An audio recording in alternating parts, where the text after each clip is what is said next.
denominado esta exposición El leproso que fue doblemente limpio. El leproso que fue doblemente limpio. Como hemos insistido todas las veces que estudiamos los milagros del Señor Jesucristo,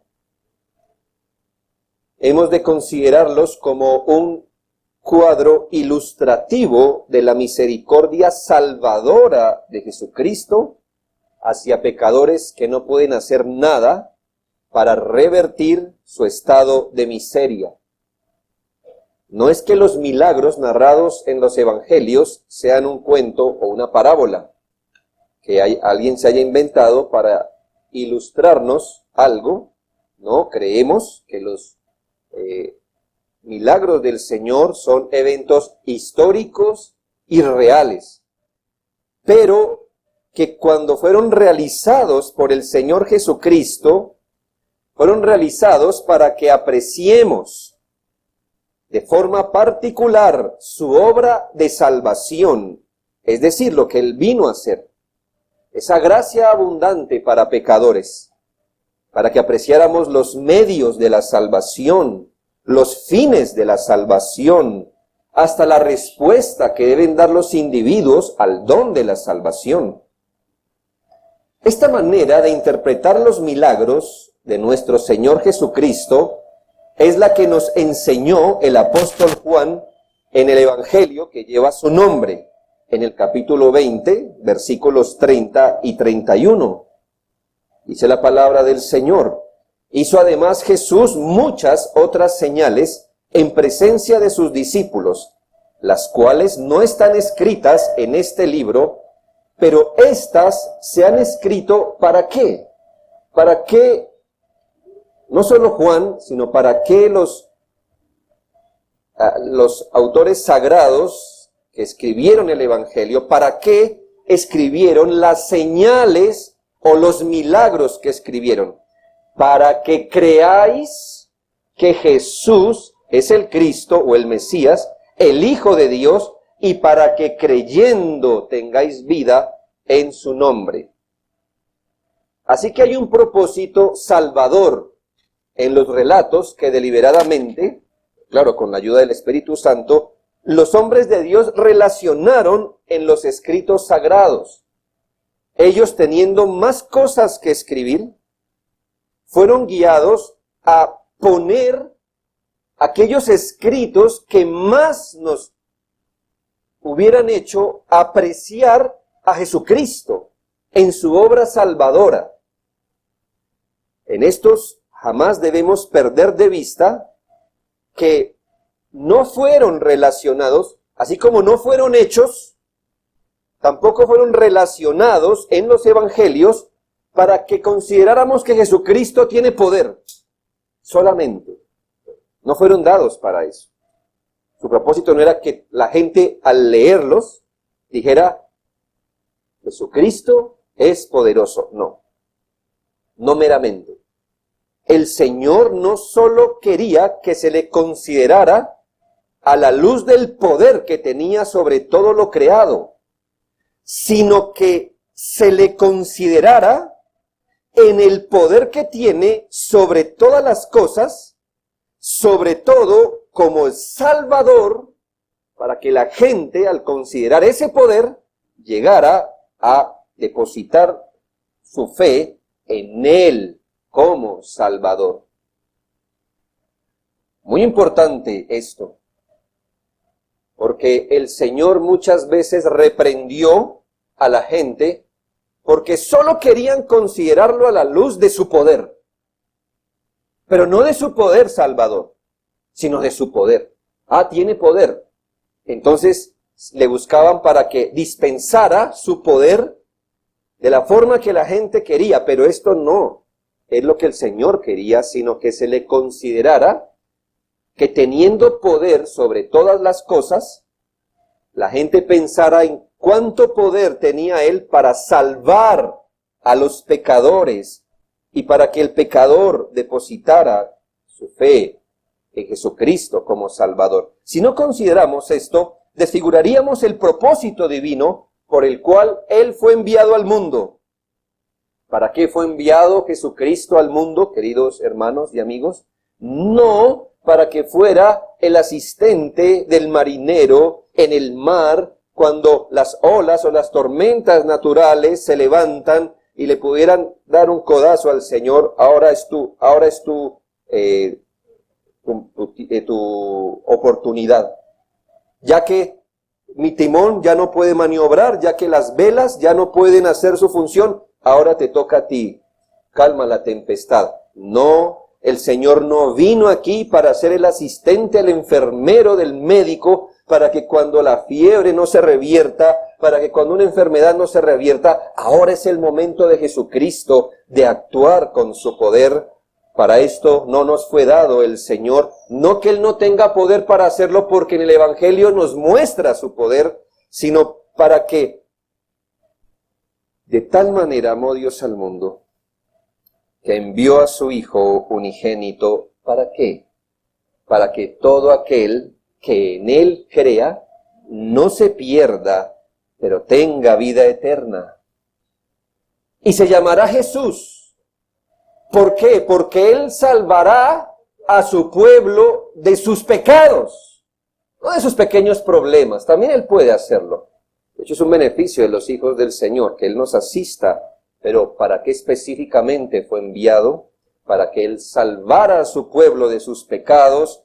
Y sabemos que cuando vino el cumplimiento del tiempo, Dios envió a su Hijo, nacido de mujer y nacido bajo la ley. ¿Para qué? Para que redimiese a los que estaban bajo la ley, a fin de que recibiésemos la adopción de hijos. Gálatas 4, 4 y 5. Así que hay un propósito salvador en la venida de Jesucristo, y no podemos desligar el ministerio de Jesucristo de ese gran propósito. Así que dejando esto en claro, vayamos al pasaje en mi opinión, es uno de los milagros más vistosos del Señor Jesucristo, pues aquí sana a 10 leprosos sin siquiera tocarlos, o enviar una palabra especial sobre ellos, como ocurrió con otros milagros. Así que veamos por un momento el contexto donde fueron dados estos acontecimientos, luego meditaremos en esa muestra de misericordia divina, y culminaremos haciendo ver las dos respuestas a este milagro. Así que lo primero que haremos es considerar el contexto, porque de lo contrario, el significado de este pasaje quedaría un poco nublado de toda la maravilla que fue. Nuestro texto ubica este episodio de la sanidad de los 10 leprosos en un lugar entre Samaria y Galilea, donde le salieron al encuentro estas 10 personas con esta terrible enfermedad. Y esto es significativo a la luz de un ambiente particular que se vivía gracias a un antecedente histórico. Se lo debe entender porque desde que Israel, estamos hablando que con la muerte de Salomón, hasta allá le toca devolverse históricamente, mucho tiempo atrás de que el Señor Jesucristo viniera, hubo un evento en el que Israel fue dividido en dos. Y hubo siempre rivalidad entre las dos partes en que quedó separado, dividido Israel. El reino del norte, el reino de arriba, tomó el nombre de Israel y puso su capital en Samaria. Siendo todos israelitas, lo que quiero decir, pero el reino del norte tomó el nombre de Israel y puso su capital en Samaria. Pero el reino del sur se llamó Judá, o se le conoció como Judá, cuya capital era Jerusalén. Y aunque todos eran israelitas, por supuesto, esto generó una gran división entre el mismo pueblo, pero ahora eran como si fueran dos pueblos distintos y una rivalidad. Los de Judá, los de abajo, tenían, y yo sé, hermanos, que la historia nos dice, creo que la estamos leyendo todavía, y espero que usted sea consciente que cuando se habla de Israel o Judá, se ubique, pero usted va a llegar a la misma conclusión que salvo unos pocos reyes, en Israel todos fueron malos. Y en Judá, salvo unos pocos, todos fueron malos. Israel se pervirtió más rápido por su ubicación, pero porque desde un comienzo Jeroboam hizo un culto paralelo, usted lo leyó hace poco. Se inventó unos sacerdotes, unos días festivos, unos becerros. ¿Por qué hizo eso? Porque los de abajo tenían el gran templo de Jerusalén que acababa de construir Salomón. Y entonces ellos tenían una seguridad carnal. Ellos pensaban que eran más buenos porque tenían el templo, aunque hacían lo mismo. Claro, con menos velocidad, pero hacían lo mismo. Pero su aliciente era, tenemos el templo al menos, tenemos las ofrendas al menos. Pero la historia nos dice que ambos se desviaron por igual. El reino del norte, quien lo hizo más aprisa. Judá lo hizo a menos prisa, pero tranquilizaba su conciencia porque según ellos seguían practicando el culto a Jehová. Esto provocó, hermanos, una rivalidad amarga y una discriminación de los judíos hacia los israelitas. Y se lo voy a colocar en estos términos. Entre los judíos y los samaritanos. Una rivalidad, una discriminación. Entonces el judío se sentía piadoso, no como ese samaritano, ¿verdad? Y entonces el samaritano, por muchos años, acumuló un resentimiento contra los judíos, porque ellos no eran más piadosos, pero los discriminaban a cada momento. Esto en épocas del Señor Jesús todavía estaba vivo. Lo podemos recordar en las palabras de la samaritana. La samaritana, ya sabe entonces que dónde estaba ya ubicada. Cuando el Señor pasa por Samaria, si según la costumbre judía hubiera podido evitar pasar por Samaria, ellos preferían dar la vuelta para no pasar por Samaria. Pero el Señor pasó por Samaria. Y cuando el Señor, siendo judío, ¿verdad?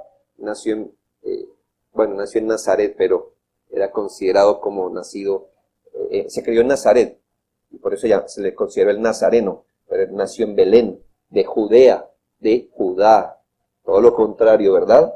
A Samaria, bueno, ya usted sabe. Cuando este judío le pide a la samaritana agua, la mujer samaritana le dijo, ¿cómo tú, siendo judío, me pides a mí de beber, que soy mujer samaritana? Porque judíos y samaritanos no se tratan entre sí. Tengamos eso muy en mente, pues el Señor está pasando en algún lugar entre Samaria y Galilea. Todas estas dos fuera de Judea. Y téngalo en cuenta, porque el único leproso que se devolvió a agradecer al Señor era samaritano. Tenga eso muy en cuenta. Lo segundo que usted tiene que tener en cuenta, a la luz de este contexto, es considerar la terrible enfermedad de la lepra. Yo hice una referencia más extensa de la enfermedad de la lepra en el sermón 15 de esta serie. Si usted quiere repasarlo en 3 semanas, se va a dar cuenta que fui un poco más específico. No voy a repetir lo que ya dije en ese sermón 15. Pero debemos entender, hermanos, lo complejo que en tiempos bíblicos era llegar a adquirir la lepra. Hoy día, prácticamente la lepra no existe, sí hay casos, pero hoy día estamos en otro contexto más favorable, digamos así, pero antes, tener lepra, y bueno, en lepra se le podía llamar a cualquier afección, puede ser de la piel, que salía, pero en esas afecciones había rangos.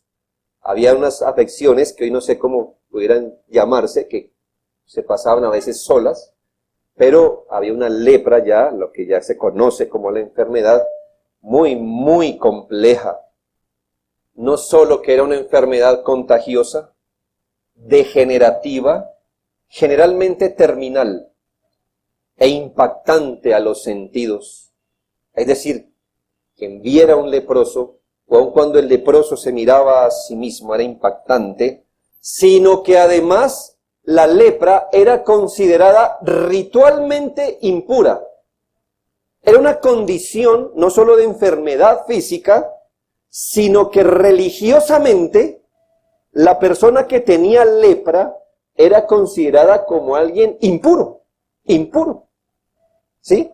Como si tuviera una afección no solo en su cuerpo, sino que lo hubiera hecho algo como impuro religiosamente.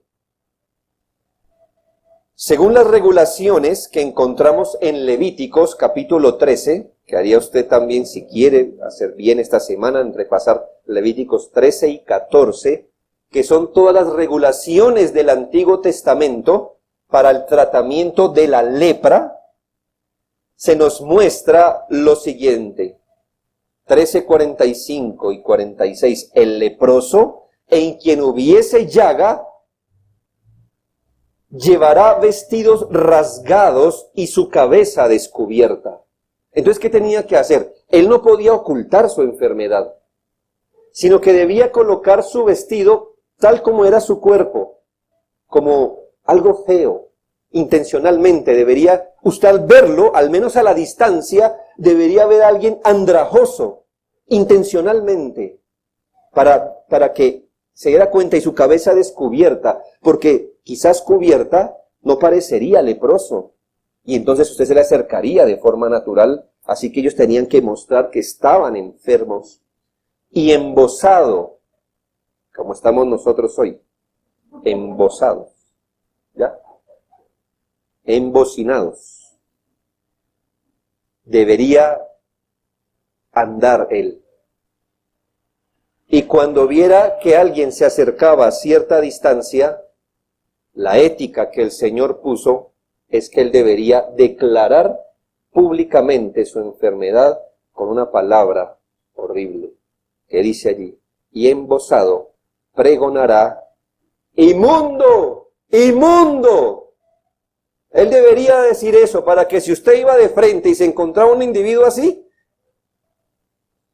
lo evitara.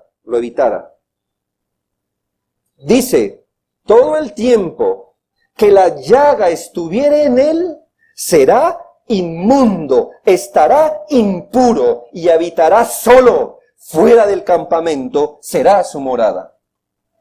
Imaginen, hermanos, cómo será la vida familiar de alguien que resultara con lepra. Un padre, por ejemplo, una madre de familia, un hijo. ¿Qué tocaba hacer con él? Sacarlo del campamento, fuera, solo.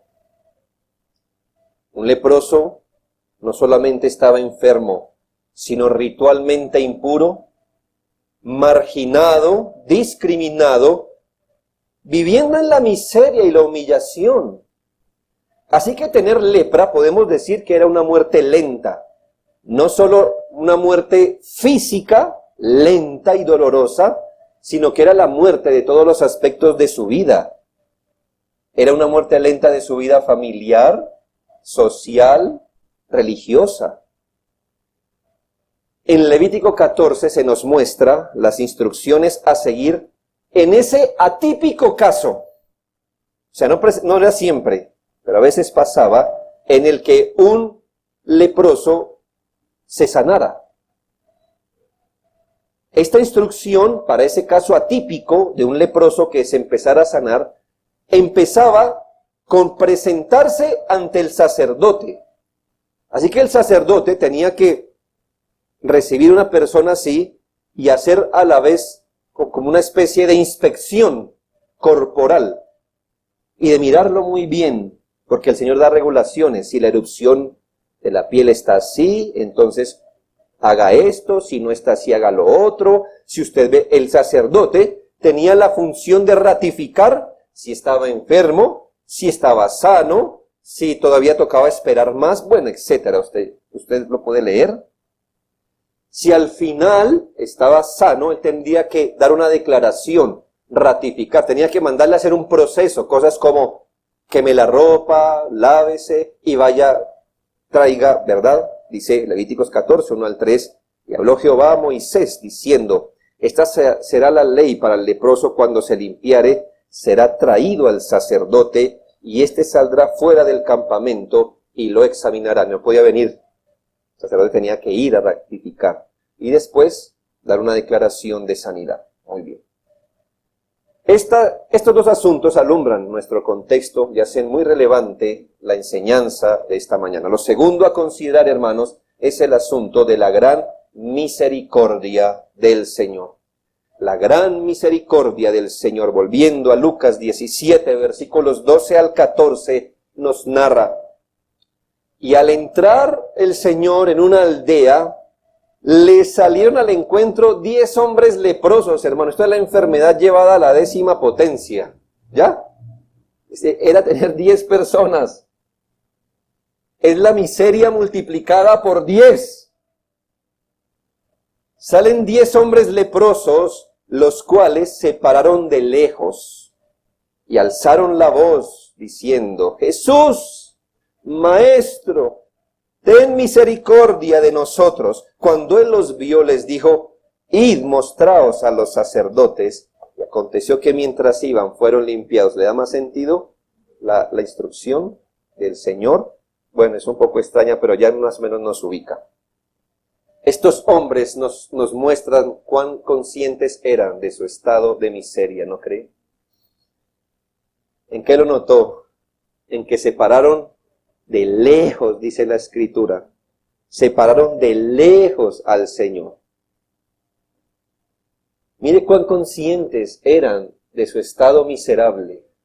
No vienen al Señor con la arrogancia como la de aquel ladrón que colgado al lado del Señor, estando ajusticiado él por la maldad que hizo en su vida, porque si lo colgaron es porque ya no se lo aguantaron más, no le dieron más oportunidades, y estaba allí colgado, pero mira al Señor y lo desafía, y le dice que si él es lo que dice ser, que lo baje también a él.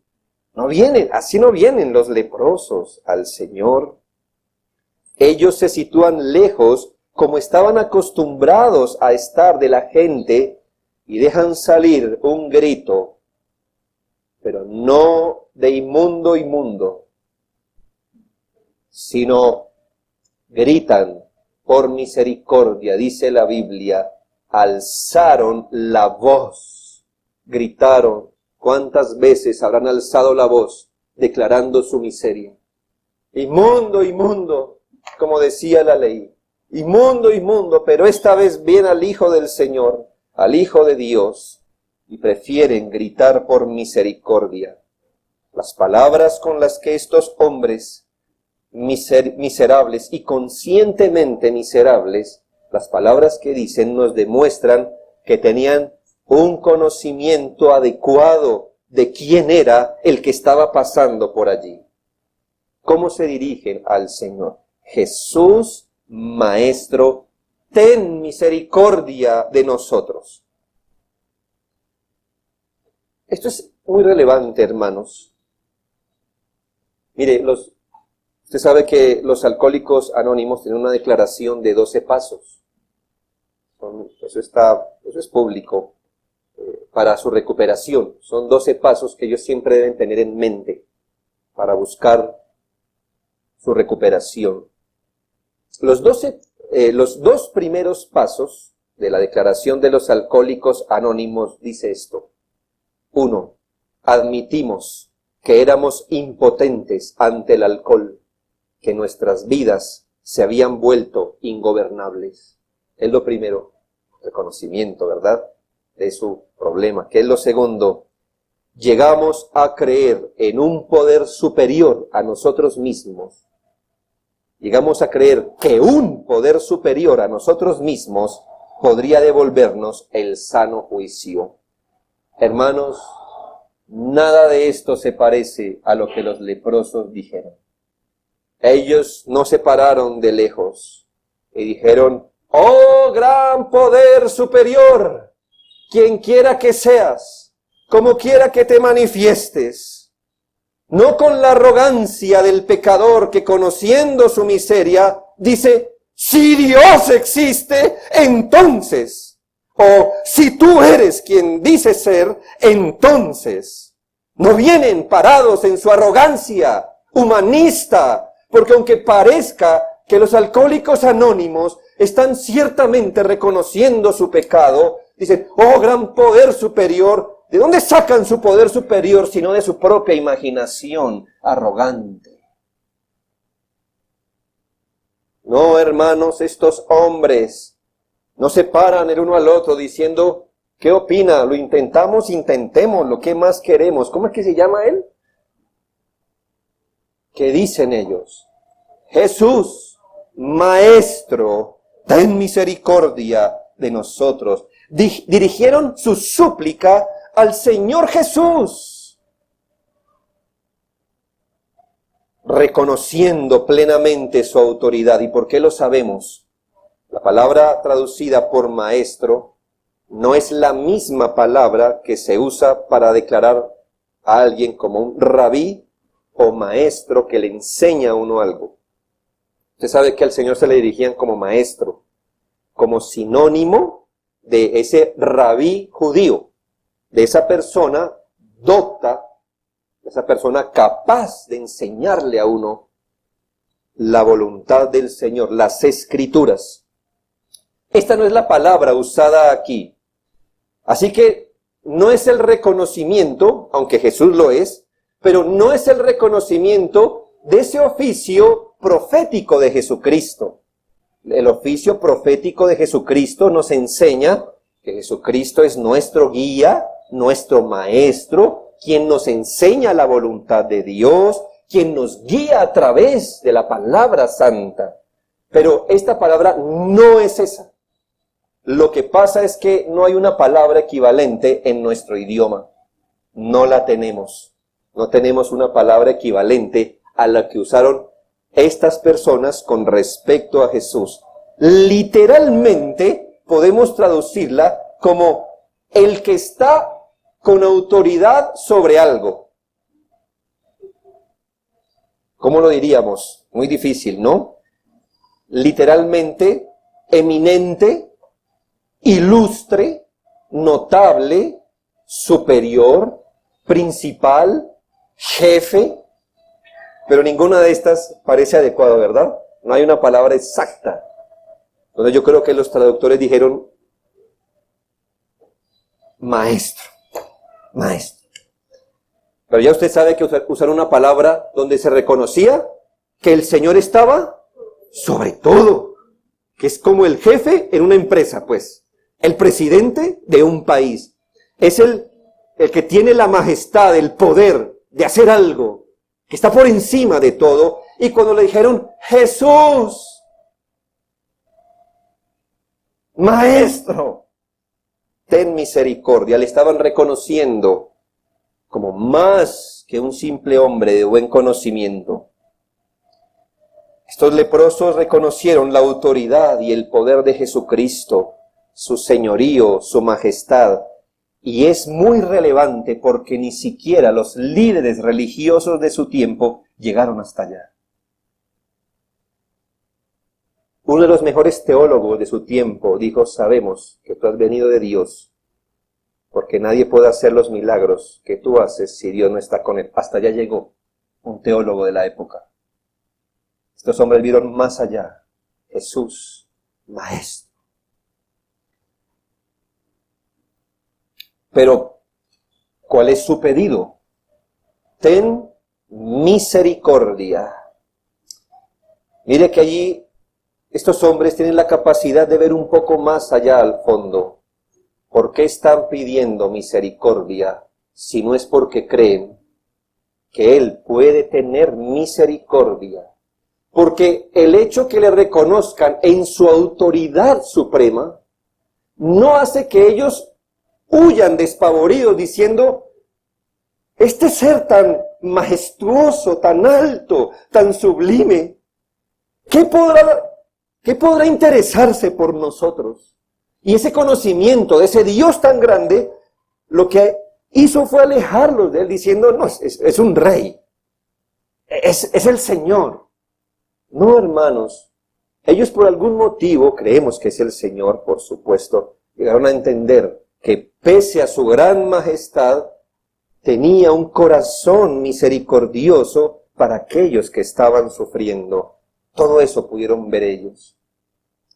Este es el tipo de visión espiritual que se encuentra en el camino de la salvación. No estoy asegurando que todo el que haga ese reconocimiento es salvo, pero es el reconocimiento que usted esperaría de alguien que anda en el camino de la salvación. ¿Me hago entender?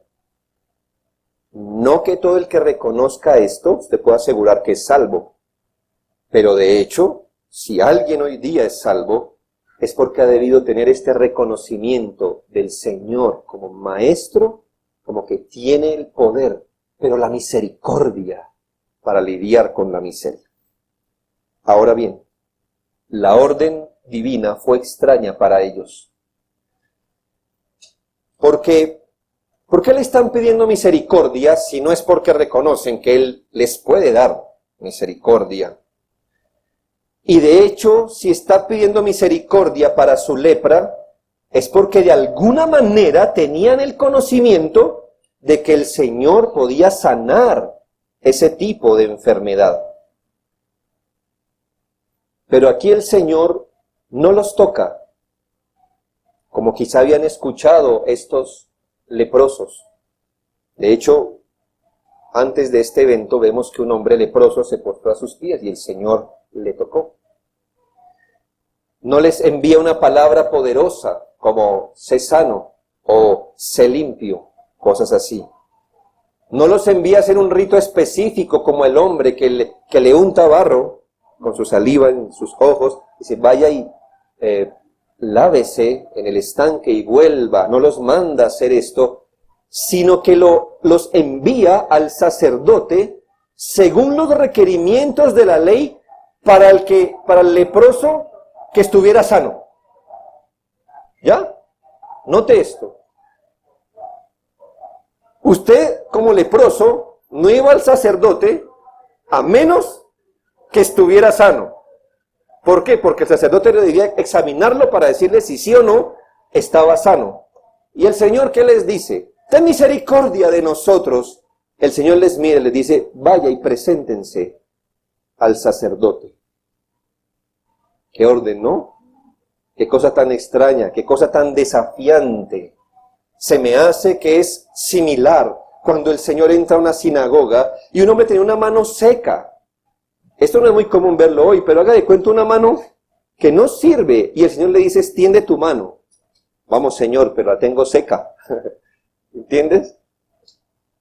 Me dices, extiende tu mano, precisamente por eso vengo, porque no puedo extenderla. O como el Señor le dice a Lázaro, vive cuando estaba muerto. Pero el Señor les dice, vaya y muéstrense al sacerdote.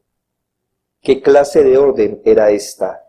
Hermanos, pienso, bueno, seguro, era una prueba de si en verdad le reconocían como maestro. Ah, muy bien, me estás diciendo Jesús maestro. Ah, muy bien. Vayan al sacerdote. Déjeme probar si sus palabras no son solo palabras, como la mayoría de gente lo hace. Señor, ay, gracias a... ¿Cómo? Si has escuchado al no creyente, ¿no? ¿Cómo le ha ido? Bien, gracias al Señor. Señor, Señor. Y no se han sometido a su señorío. Así que ellos dijeron, Jesús, maestro, ten misericordia. Ah, me reconoces como maestro. Es decir, como eminente. Como que tengo el poder y la misericordia. Vayan al sacerdote. Una prueba, ¿verdad?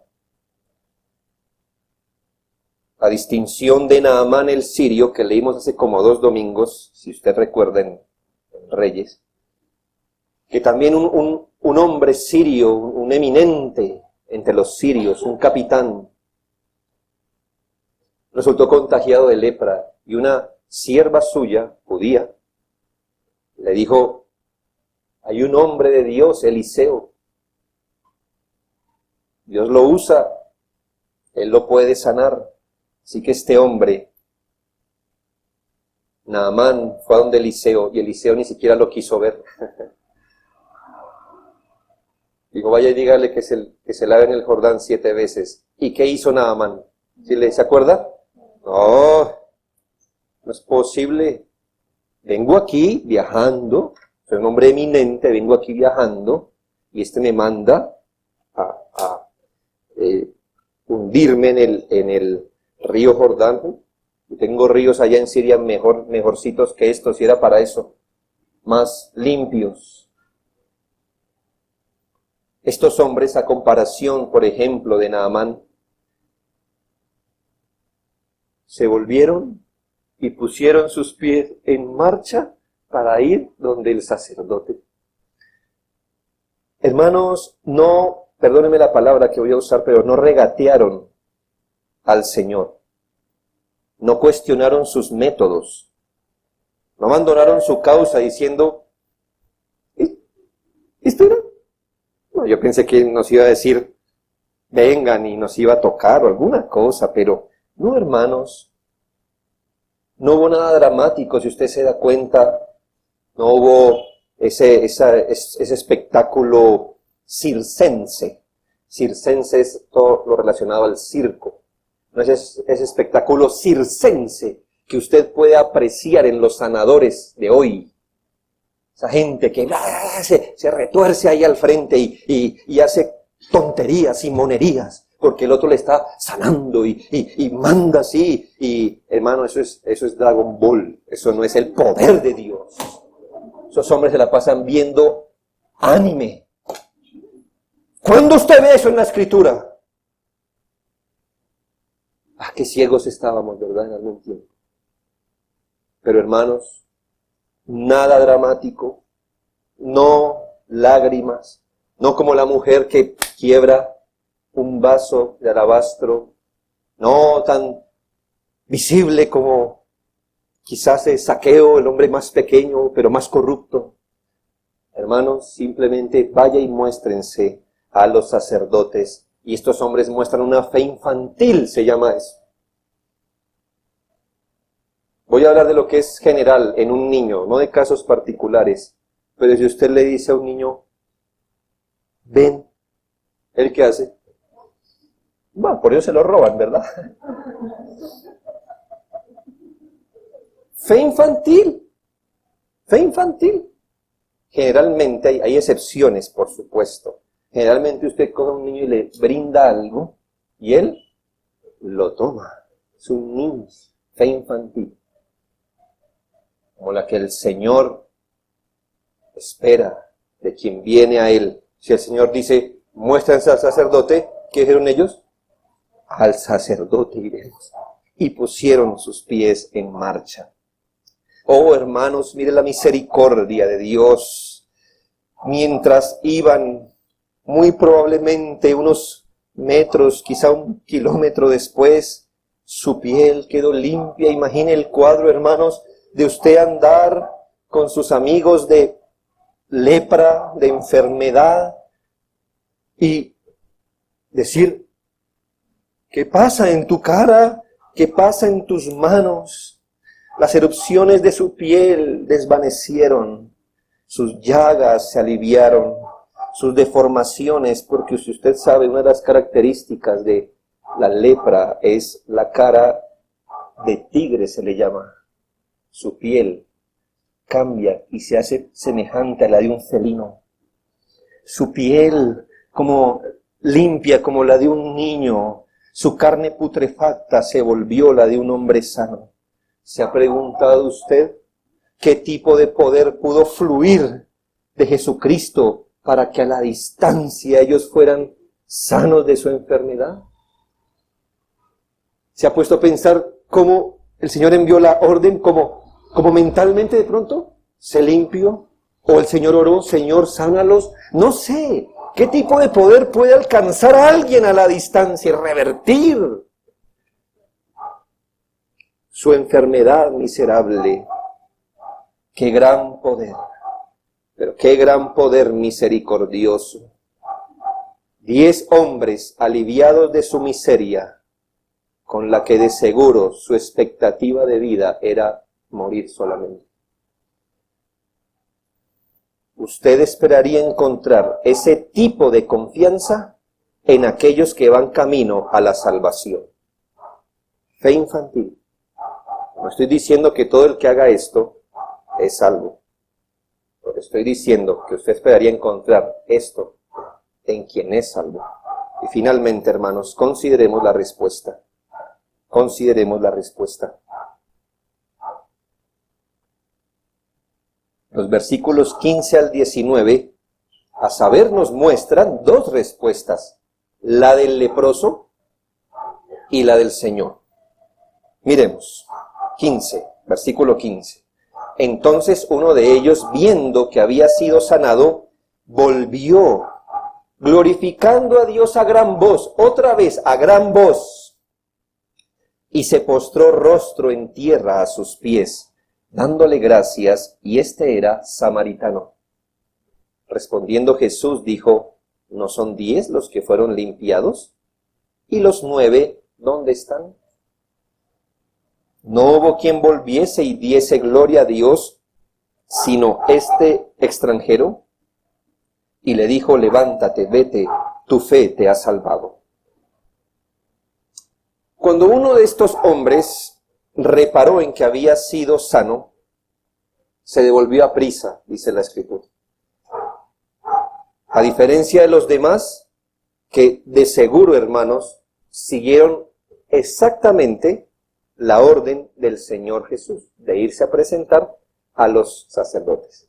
Yo no quiero leer entre líneas, pero quiero un poquito suponer qué fue de los 9. Dios también los usó y le voy a decir cómo. ¿Le recuerda que los sacerdotes fueron de los primeros y los más acérrimos contradictores de Jesucristo? Sus enemigos de lo más enconado que había. Imagínense entonces ver llegar a 10 hombres, o a 9, con sus ropas rasgadas, ¿verdad? Diciendo, venimos, que el Señor Jesús nos envió, teníamos lepra. Imagínense la corte de sacerdotes. ¿Lepra? Déjeme ver. Usted no tiene nada. Pero yo tenía lepra. Usted no tiene nada. ¿Qué serían arrojados a pensar los sacerdotes? ¿Y cómo? Dicen que estaban leprosos, sí. ¿Y por qué están sanos?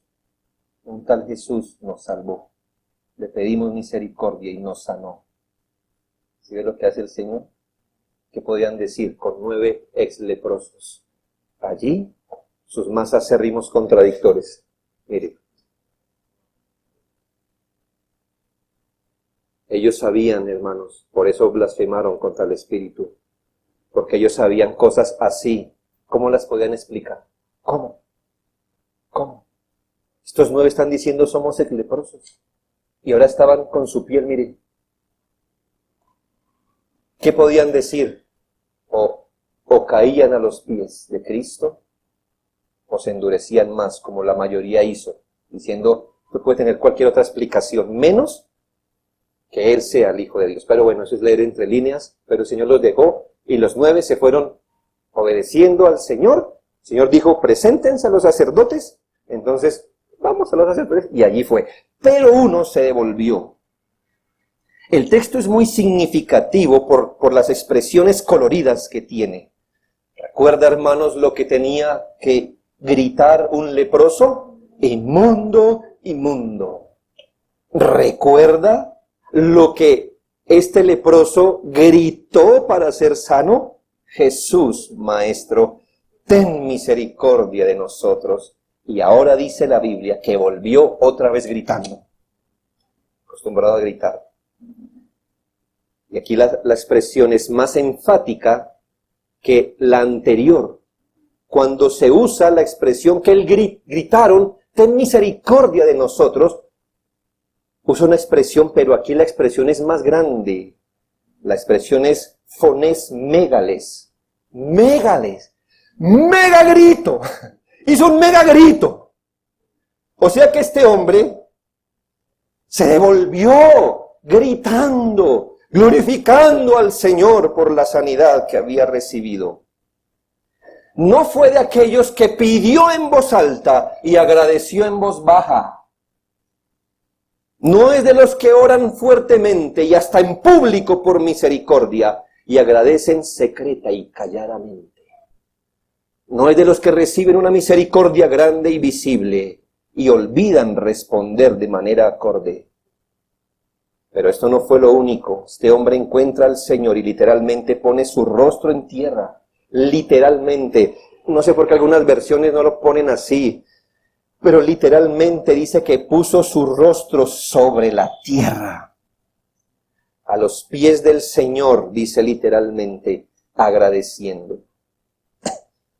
¿Qué significa esto, hermano? Cuando usted, si tuviera la oportunidad de poner el rostro en tierra a los pies de alguien, mire, le está diciendo que se considera menos que el polvo que el Señor pisaba, que no merecía su misericordia y que le debe toda la gloria y el honor al Señor, que Él es miserable, que sigue siendo miserable, pero que el Señor es más alto, que Él está a la altura del polvo que el Señor pisa. Y aunque parecía, queridos hermanos y amigos, que todos iban camino a la salvación, ¿qué pasó con los 9? Yo creo que los 9 erraron al quedarse solo al nivel de la recepción de una misericordia temporal. Parecía, ¿no? Ahora, ¿qué ocurrió? Que, hermanos, nos dejan ver que querían ¿qué? La sanidad. ¿Que la recibieron? Sí. Y con eso quedaron satisfechos. Pero no este samaritano. Estos hombres quedaron satisfechos con la misericordia temporal. ¿Cuán a menudo se ve esto? ¿No ve? Gente, mi matrimonio, mis hijos, mi economía, qué sé yo, qué tanta gente. Y puede parecer, usted dice, mire, usted le corta la piel, eso le sale sinceridad por todo lado. Pero reciben la misericordia temporal y ahí queda todo. Sí, quedan agradecidos, pero ahí queda todo. Pero hermanos, este hombre regresó a Jesucristo. Y eso significa que este hombre recibió una misericordia más allá de la misericordia temporal. ¿Por qué? Porque recibió la gracia de volverse a Jesucristo. ¿Qué milagro es este, hermano? ¡Qué milagro! ¡Qué gran milagro! El caso del hombre que se regresó es una muestra que recibió más que sanidad del cuerpo, pues recibió la capacidad de ver en Jesús al Hijo de Dios, de humillarse y de adorarlo como a Dios. Y escuche bien esto, porque aunque fuera samaritano, sabían que solo a Jehová tu Dios adorarás, y a Él solo servirás, y solo ante Él te postrarás. Eso se lo sabe hasta el diablo. A Jehová tu Dios servirás, solo a Él adorarás, y solo ante Él te postrarás. Eso lo sabía hasta el diablo. Se lo recordó en la tentación, ¿no? Bueno. Entonces, cuando este hombre se postra en gratitud y adoración al Señor, ¿cómo lo está reconociendo? Como Dios, como el Cristo, como el Hijo de Dios. Este hombre recibió la misericordia de ver su cuerpo sano, pero su alma yendo hacia Cristo, humillándose a Él, sabiendo que solo a Él debería adorar, solo a Él servir y en su nombre postrarse ante Él. Es claro que en este contexto que estamos viendo, creer en Jesucristo abarcaba ambas cosas, tanto que Él tenía el poder, por supuesto, para sanarlo, como una realidad mayor, que en contra de su cultura, en contra de su religión, en contra de su propio pecado, Él pudo ver en Jesucristo el Salvador. Este cuadro nos muestra lo que es singular en el ministerio de Jesucristo, y es que la mayoría de gente nunca pudo ir más lejos o tan lejos como este leproso. Gente no pudo mirar en Jesucristo como algo más. La mayoría de gente se quedó sin considerarle el Mesías. Tan solo una pequeña cantidad le consideraban un milagrero o un gran maestro. Pero solo un remanente pequeño pudo ver en Jesucristo al Hijo de Dios, digno de adoración, reverencia y temor, al Salvador del pecado y del pecador. Pero hasta allá llegó este hombre samaritano, y por eso, hermanos, decimos que este leproso fue doblemente limpio. ¿Cuál fue la respuesta del Señor ahora? La respuesta del Señor fue un reproche, la verdad. El Señor se asombra que sabiendo que los 10 fueron sanados, tan solo uno se volvió para dar gloria a Dios. Si esto lo convertimos en una estadística, los hermanos que son buenos para eso, significa que 10%, uno de cada 10, es decir, 10 de cada 100. Es ridículo, ¿no cree? Solo uno de cada 10 personas reciben las misericordias divinas, a las que Dios les allana el camino para que puedan venir a Él y lo reconozcan como Salvador. No vienen a Él y se quedan solo reconociendo las misericordias temporales. Estaría casi seguro que todo individuo que ha pisado esta tierra, en algún momento de su vida, Dios ha allanado el camino para que esta persona pueda venir a Él y reconocerlo como Señor. Pero la mayoría no lo hace.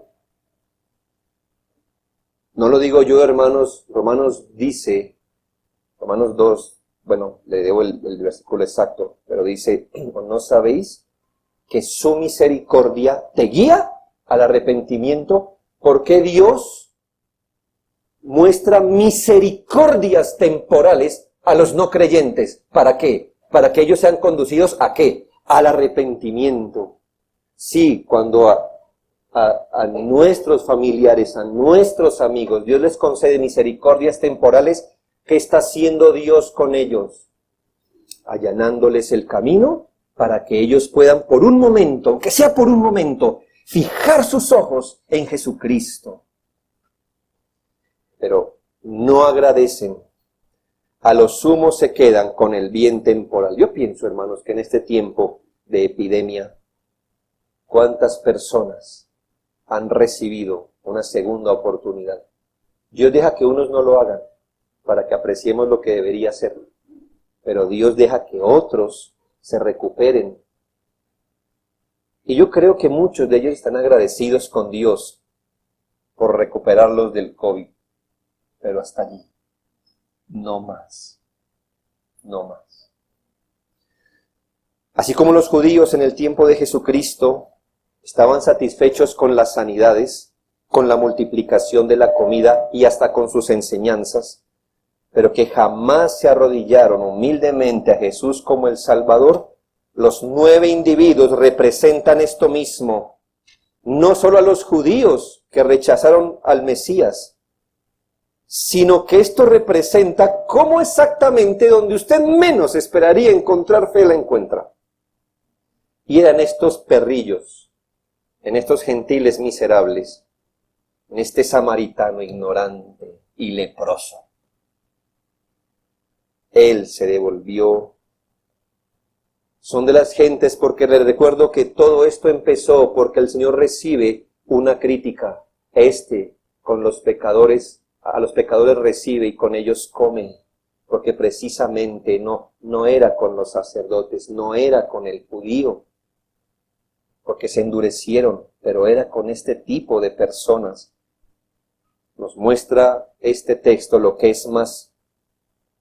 fue más común en tiempos de Cristo, pero este cuadro también nos muestra un pecado realmente grande, pero muy común, el horrible pecado de la ingratitud. El relato culmina con una declaración enorme. Y el Señor mira a este individuo y le dice, tu fe te ha salvado. Yo sé que algunas versiones traducen como sanado. Y sanado nos puede llevar como a otra dimensión, ¿verdad? Como que tu fe te trajo la sanidad, cosas así.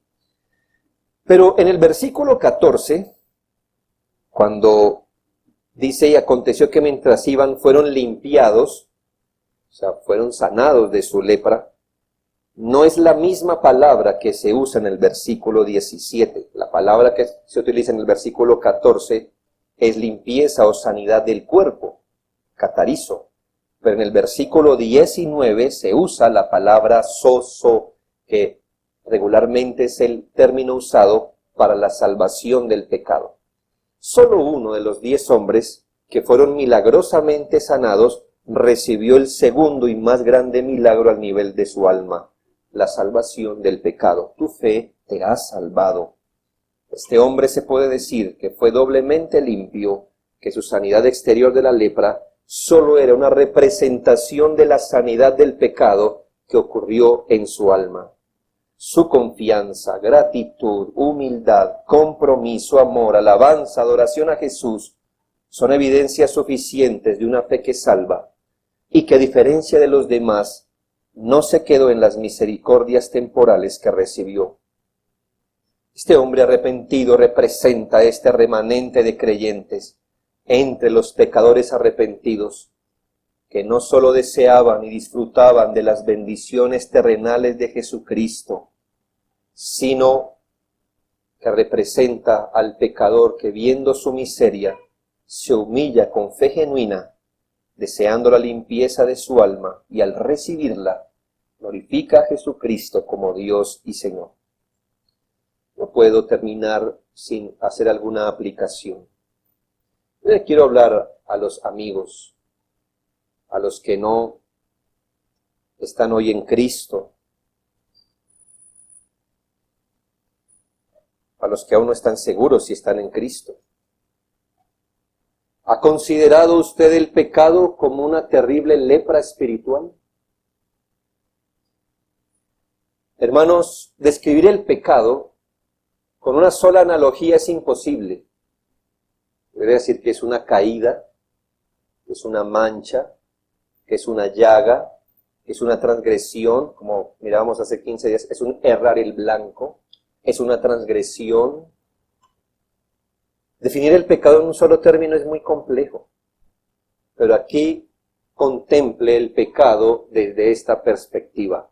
El pecado es tan negro, miserable, mortal y hediondo que se puede describir como una lepra, como la lepra del alma. La lepra del alma. ¿Qué impresión le daría tener lepra a usted y tener que vivir los rigores de ella como en los tiempos bíblicos? Porque usted estaría impresionado y cargado en su corazón. Considere que el pecado es una lepra con la que la gente hoy anda, con el que los amigos hoy andan, la lepra al nivel de su alma. Mire, el pecado al primero que daña es a quien lo lleva. El pecado ha dañado su alma, ha desfigurado la imagen de Dios sobre su alma. Ya cuando la gente le mira a usted, poco de Dios puede ver en usted. Como la lepra desfigura, así desfigura el pecado. El pecado hace impuro a un individuo delante de Dios. Lo hace feo ante Dios. No solo el pecado es malo, sino que el pecado se ve mal. Es el pecado el que daña las relaciones entre los hombres. El pecado produce hedor moral. Es impactante de acuerdo al grado en que un individuo se exponga a él, porque entre más se exponga a él es más degenerativo el pecado. Más alejado de la vida recta y pura dada por Dios y de su carácter, es más degeneración de una vida moral. El pecado es más terrible que la lepra y hace que los hombres, al abandonar este mundo, sean finalmente apartados de Dios al castigo eterno. Yo le ruego, querido amigo, que aprenda a ver el pecado con la óptica divina y no con los ojos que usted lo ve. Esté seguro que ningún leproso en tiempos del Señor hubiera estado alegre y contándole al otro cuánta carne se le cayó la semana pasada y mire cómo de feo le huele una llaga. Pero así es como vive el pecador. Cuando los pecadores se regodean de sus pecados, precisamente lo que les debería causar vergüenza les produce orgullo, y entre ellos se hablan de sus fechorías, de sus pecados, de sus transgresiones, como exhibiendo. ¿Qué exhibes, leproso? ¿Qué crees de tu lepra que te hace bueno y digno de mirar? ¿Tu borrachera, tu mentira, tu robo, tu inmoralidad? ¿Que no eres un padre responsable, piadoso? ¿Una madre responsable y piadosa? ¿Qué exhibes? ¿Qué exhibes, leproso?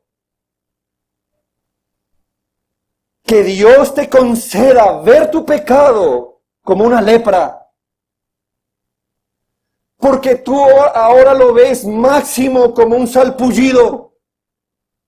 Que Dios te conceda oler su hedor, ver su putrefacción, que te veas en el espejo de Dios y veas cuán feo eres moral y espiritualmente, para que clames de todo corazón al Señor: Jesús, Maestro, ten misericordia de mí.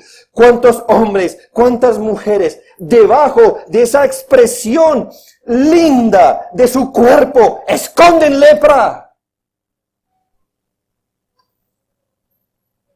Pero amigo, reconocer la miseria de tu pecado no es todo.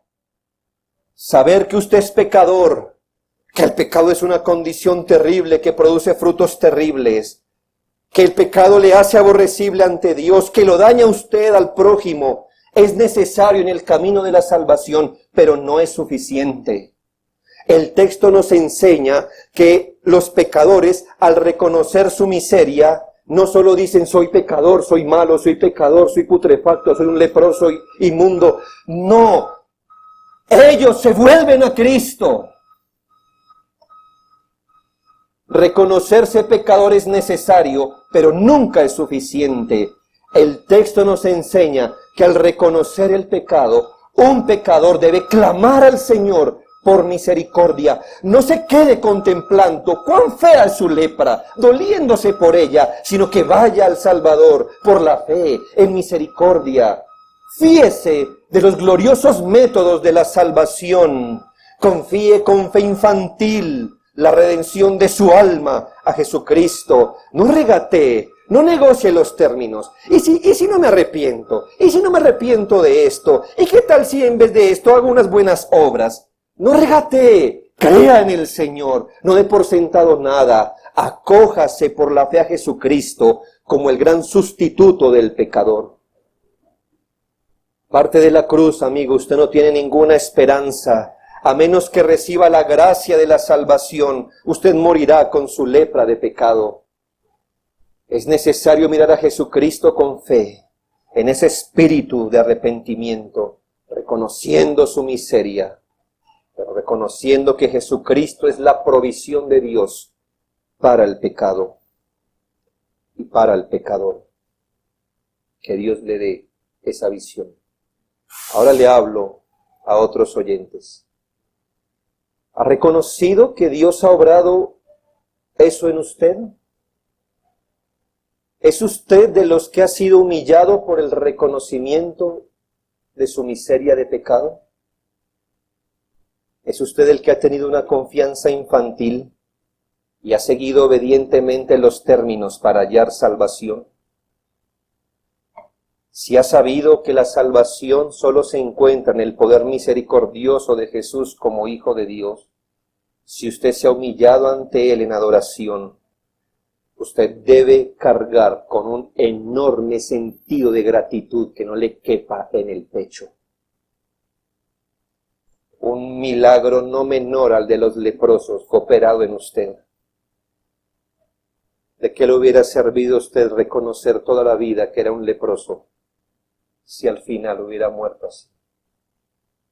¿De qué le hubiera servido decir soy un pecador terrible y morir así? De gracias al Señor que usted fue el leproso que volvió con tremendas virtudes de gracia, que usted no se quedó en las misericordias temporales, que el Señor le dio todo esto para traerle a usted, y usted vino a Él. Y agradézcale, porque la mayoría de gente sigue hacia el templo, pero usted volvió a Jesucristo.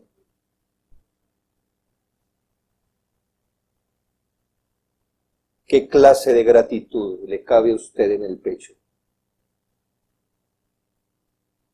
por este milagro de la salvación? Yo sé que en el caso de los cristianos, de hecho tenemos que identificarnos con el individuo que volvió. Pero hermano, a veces tenemos que reconocer que nos portamos más como los 9 leprosos que no volvieron. Yo he recibido muchas peticiones de la gente que me pide que le ayude a orar por esto y lo otro. Y sígalo haciendo, hermano, más me obliga a orar. Sígame diciendo, ore por esto, y le agradezco que usted piense que soy un hombre que puede orar. Y lo hago con esfuerzo, pero lo haré.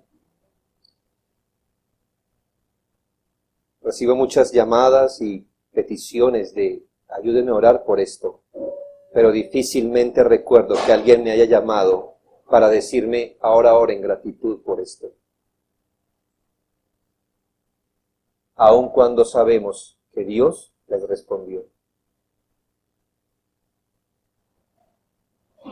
¿Es usted el que pide misericordia gritando y agradece callado? ¿Es de usted el que pide misericordia insistentemente, pero la gratitud es poca, esporádica y fría? Las peticiones largas, insistentes, sentidas, la gratitud fría, poca. El Señor reprochó grandemente la falta de gratitud de esos hombres. Se contentaron con cumplir el requerimiento legal de ir al templo, pero se olvidaron de lo más importante, y es que nosotros no fuimos salvos por un rito, por una estructura, sino por Jesucristo, una persona. Una persona. Fue Jesucristo quien nos trajo a la salvación. Pero ¿sabe qué puede ocurrir? De nuevo el contexto. Quizás cargamos con tanto orgullo, porque para que haya verdadera gratitud, debe haber verdadera humildad. Si en el fondo creemos que merecemos algo de Dios, y el Señor nos sana de lepra, ¿qué vamos a decir? Pues eso estaba dentro de lo que yo esperaba encontrar en Dios.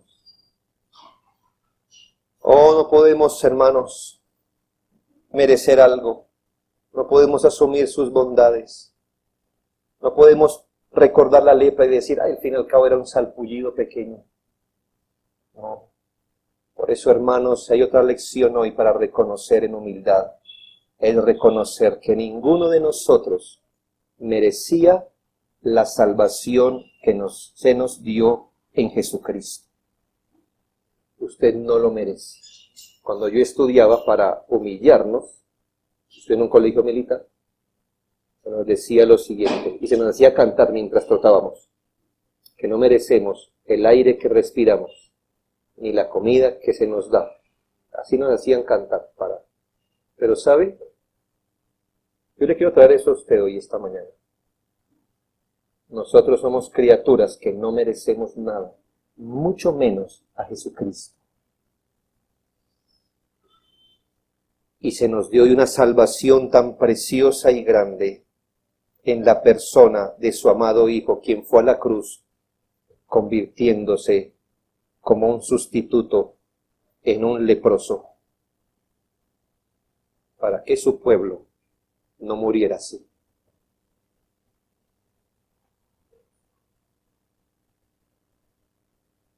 Él tomó su lepra y la hizo suya. Él por un momento desfiguró su expediente y se hizo aborrecible, ritualmente impuro. Fue clavado en la cruz como un malhechor, como un sustituto, para que usted jamás supiera qué es vivir como un leproso, alejado de Dios, desfigurado en su imagen, social, religiosamente aparte. Él fue a la cruz por eso. ¿No cree que Él merece una gratitud, hermano? Él merece que nos volvamos a Él. Nos levantemos todos los días, aun si no recibamos nada más, y caigamos con el corazón en tierra, dando gloria a Dios por mostrar misericordia con un leproso como usted y como yo. Ore.